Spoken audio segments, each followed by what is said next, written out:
What's up, guys? Welcome to the channel. If you're new, I hope you stick around. Hope you like what you see. And for all you guys that continue to come back to listen to me autistically ramble on things, I really appreciate your support and your patience. And you guys are going to find out real quick. We're just going to get right into it. Again, if you can put two and two together from the thumbnail and the intro, this video is going to be over this .30 carbine. I'm actually considering making this a series where I take old rifles like this and see if there's really any life left in them and really how effective they can be out to distance or what have you. So this little guy in particular is from World War II. It is an Underwood. The date on the barrel is stamped 10 of 1942. I believe I ran the serial numbers on the receiver. The receiver is from 1943. That's not very uncommon. For back then, they would make large batches of barrels and large batches of receivers. So sometimes your barrel and receiver may be up to 6 months apart, but they still were the original parts of the original assembly. Without getting too deep in the weeds on a history lesson here, you can tell that these things are obviously based on the M1 Garand in some ways. This rifle was actually developed later. It was developed by Winchester in around 1940. They based the round off of the .32 Winchester self-loading, I believe, and what it was really intended for was to replace handguns and heavy submachine guns for guys that were in like rear echelon or some sort of mobile, and they wanted to bridge that gap between the M1 Garand and the pistols and submachine guns. So really, this thing is probably one of the first PDWs, at least for the United States, that was ever fielded. And to be 100% honest, the first .30 carbine that I ever shot was actually a commercial one. It was one of my little brothers, and I think it was like an Ivor Johnson or something. The stocks are like a little bit fatter back here and stuff, and I didn't really care for it. I didn't really like it that much, and I never really set out to get one. Well, when I was buying my M1 Garand from a friend of mine who had been collecting stuff for a long time, probably longer than I've been alive, he opened one of his safes. There was like 5 of these things on the door. And something about these military ones, they just look really, really cool. And I asked him later on if he would be willing to let go one of those, and he agreed. So that's where we're at here. And honestly, I was very pleasantly surprised by how much I actually like this rifle. One of the most surprising things to me is how light these things are. Unloaded, they're about 5.2 pounds. So due to that fact, I frequently like to refer to this thing as my M1 Carbine, just because it is unbelievably lightweight. And even shooting a 110 grain bullet, .30 caliber, the recoil is not much. So this thing is actually super, super pleasant to shoot. This one is actually also decently accurate. Before we get into that, see we've got the 29 round magazine in here. These were not introduced until almost the end of the war, and by then they actually had switched, or started producing at least, the M2 carbine.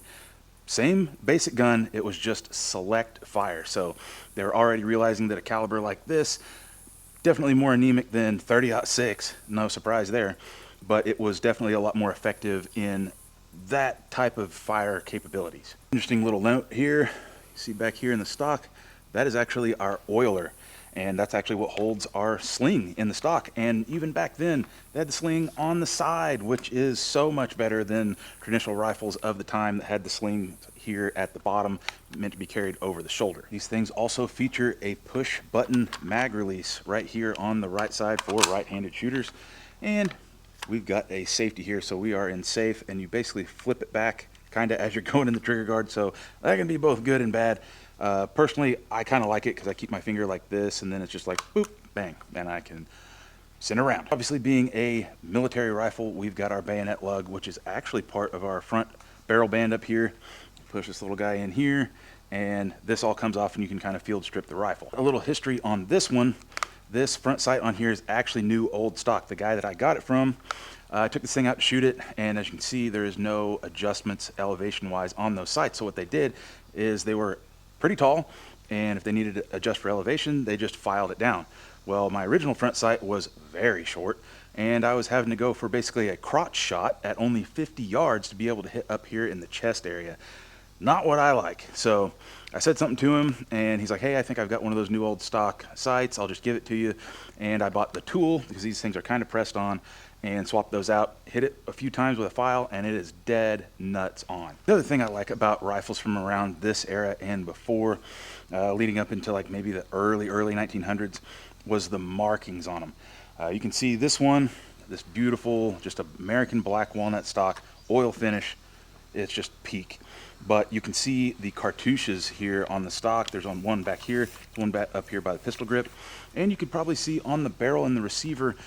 The United States used to put a flaming bomb on their stuff as like an arsenal mark or a mark of that country, of our country, and it was so sick. And I really am kind of disappointed that we quit doing that because it's just so awesome.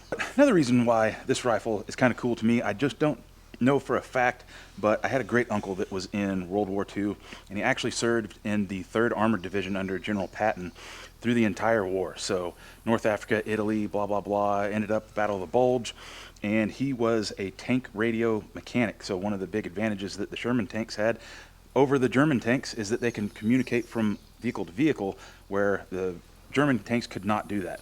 And I would imagine doing a job like that in those cramped spaces, he was probably issued one of these instead of an M1 Garand. So you guys are probably used to seeing these things issued with these 15-round magazines, and that's not the bad thing. I'd rather have the 29s.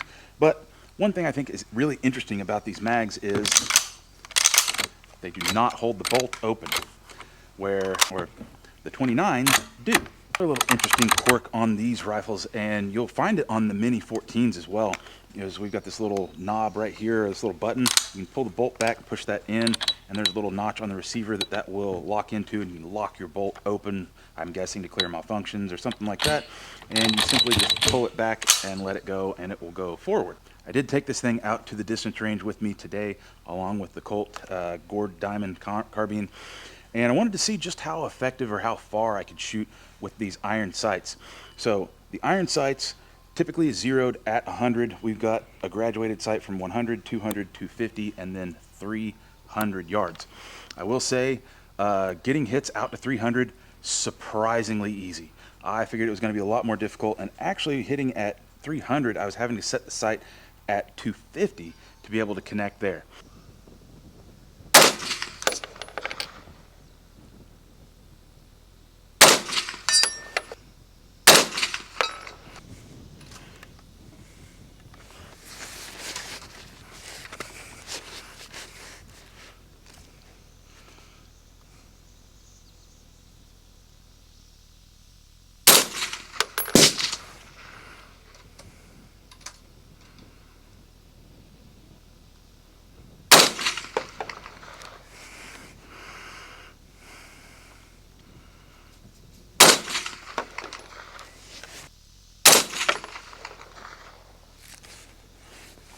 And unfortunately, there was a 400-yard target that's normally out there, big C-zone or a full-size silhouette. It was not there. I was hoping to make a hit at 400, but there's a silhouette behind that at 450. I decided to just send it and try and connect out at 450 yards with 30 carbine, which obviously is very optimistic because these sights are only graduated for 300 yards. So I was doing a fair amount of missing, just guessing at where to hold with the sight set to 300, and I finally saw a round hit short, and I was able to try and guess how far down my front sight post that had fallen short and tried to make a hold off of that. At 450, even a full-size silhouette, I'm not sure if that's a C-zone or a full-size, it was much smaller than my front sight. So what I had to do was, again, with the sight set on 300, basically bring my front sight to where the target was about in the middle of my front sight post, and then scoot it over until I was pretty sure that it was centered. And I sent a few rounds, and wouldn't you know it, I actually connected. Not only did I connect once, I connected twice at 450 iron sights with a 30 carbine, something I never thought I would say was even possible without a good spotter, and I was somehow able to pull it off. Just when I think you couldn't possibly be any dumber, you go and do something like this and totally redeem yourself.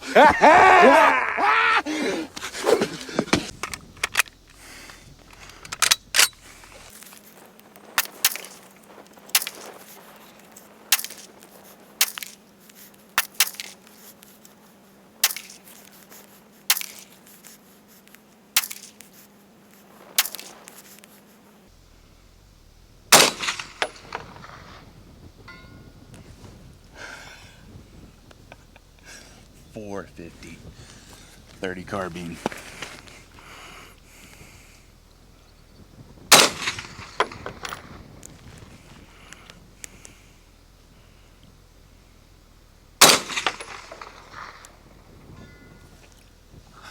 That's two. Needless to say, there's actually still quite a bit of life left in this old gun. Being 80-ish years old, it's still doing really, really well. And I do think it may need a new recoil spring because, again, it's 80-ish years old. And every now and then with some of the old mags, I will have some malfunctions. So I think this recoil spring is a little bit weak. If you're questioning whether this old World War II rifle still has it in it, yes, it most definitely does. It honestly really impressed me.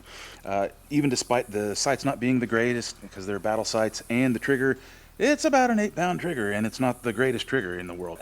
I'm hoping I can keep this one also a little bit short and sweet, but if you guys have any questions on this thing that I didn't cover, or any comments, blah, blah, blah, obviously we've got that comment section, and I will try to get a reply to you. And if you guys have stuck around this long, I hope you like what you saw.